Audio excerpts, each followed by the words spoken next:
ایک دفعہ کا واقعہ ہے کہ سرکار غوث اعظم رحمتullah علیہ اپنی خانقاہ میں بیٹھے ہوئے تھے، تبھی دوڑتا ہوا آپ کا ایک مرید آپ کے پاس آیا اور آنے کے بعد عرض کی کہ سرکار رحمتullah علیہ میں برباد ہو گیا ہوں، میں تباہ ہو گیا ہوں۔ سرکار غوث اعظم رحمتullah علیہ نے فرمایا کہ بتاؤ بات کیا ہے، تمہارے اوپر کون سی مصیبتوں کا پہاڑ ٹوٹ پڑا ہے؟ تو اس مرید نے عرض کیا کہ سرکار میری عزت کا جنازہ نکل گیا ہے، میری آبرو برباد ہو گئی ہے، میں لٹ گیا ہوں۔ سرکار میری اکلوتی بیٹی ہے، بڑی خوبصورت ہے، میں نے اپنی بیٹی کو گھر میں ہی رکھ کر تعلیم دی ہے، میں نے ابھی تک اسے گھر سے باہر کسی کام کے لیے نہیں بھیجا ہے، میں نے اپنی بیٹی کا نام فاطمہ رکھا ہے۔ سرکار میری بیٹی میری اجازت کے بغیر کبھی گھر سے باہر بھی نہیں جاتی، لیکن آج جب میری بیٹی چھت پر گئی تو وہ چھت سے واپس نہیں آئی۔ میری چھت پر دیواریں بھی اتنی اونچی ہیں کہ وہ دیوار پھیلان کر بھی نہیں جا سکتی، لیکن پھر بھی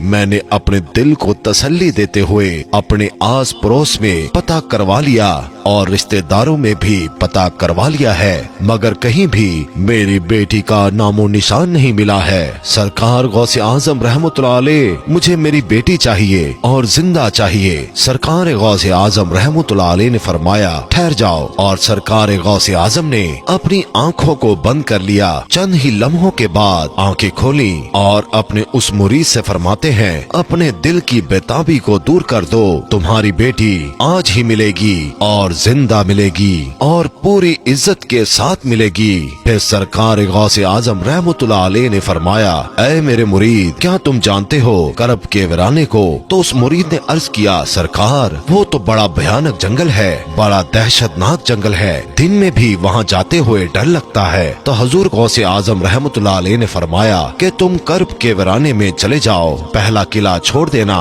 دوسرا قلعہ بھی چھوڑ دینا اور تیسرے قلعے کی چوٹی پر جا کر بیٹھ جاؤ، وہاں جا کر میرا نام لینا اور پڑھ کر اپنی انگلی پر دم کر لینا اور اپنے چاروں طرف ایک لکیر کھینچ لینا، پھر وہاں سے جناتوں کی فوجیں گزرنا شروع ہوں گی، وہ جنات دھاڑتے ہوئے بھیانک آواز نکالتے ہوئے تمہارے اوپر حملہ کرنے کی کوشش کریں گے، لیکن کوئی بھی جن میرے نام کی کھینچی ہوئی لکیر کو پار نہیں کرے گا۔ جب وہ تمام جنات کی فوج چلی جائے گی تو آخر میں شہنشاہ جنات کی سواری آئے گی، اور وہ شہنشاہ جنات اتنا طاقتور ہے کہ وہ بڑے بڑے پہاڑوں اور درختوں کو اکھاڑ سکتا ہے، وہ سب کام تو کر سکتا ہے لیکن میرے نام کی کھینچی ہوئی لکیر کو وہ بھی پار نہیں کر سکتا۔ پھر وہ شہنشاہ جنات آپ سے پوچھے گا، پھر آپ اس کو اپنی پوری داستان بتا دینا کہ میں حضور غوث اعظم رحمتullah علیہ کا مرید ہوں، انہی کا بھیجا ہوا ہوں، مجھے میری بیٹی آج ہی چاہیے اور زندہ چاہیے اور پوری عزت کے ساتھ چاہیے۔ اگر میری بیٹی کو کچھ ہوا تو میرے پیر کے قہر سے پوری قوم جنات کو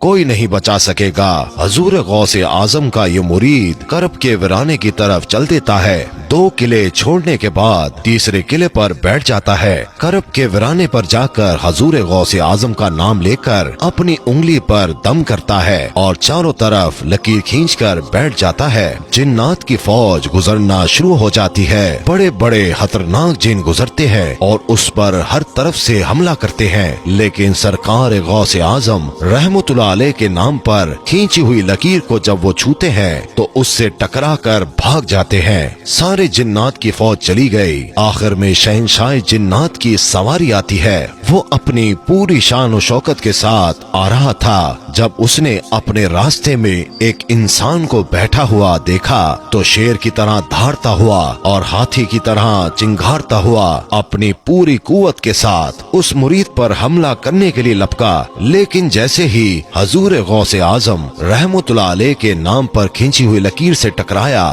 وہیں پر گھٹنے ٹیک کر بیٹھ گیا اور اس سے پوچھتا ہے کہ تم کون ہو اور کہاں سے آئے ہو، بات کیا ہے؟ حضور غوث اعظم رحمتullah علیہ کے مرید نے اپنا پورا مقدمہ پیش کیا کہ اے جنات کے بادشاہ، میں حضور غوث اعظم کا مرید ہوں، میری لڑکی چھت پر گئی تھی اور وہاں سے میری بیٹی غائب ہو گئی، کوئی جن اس کو اٹھا کر لے گیا ہے، مجھے میری لڑکی آج ہی چاہیے اور زندہ چاہیے اور عزت کے ساتھ چاہیے۔ جب شہنشاہ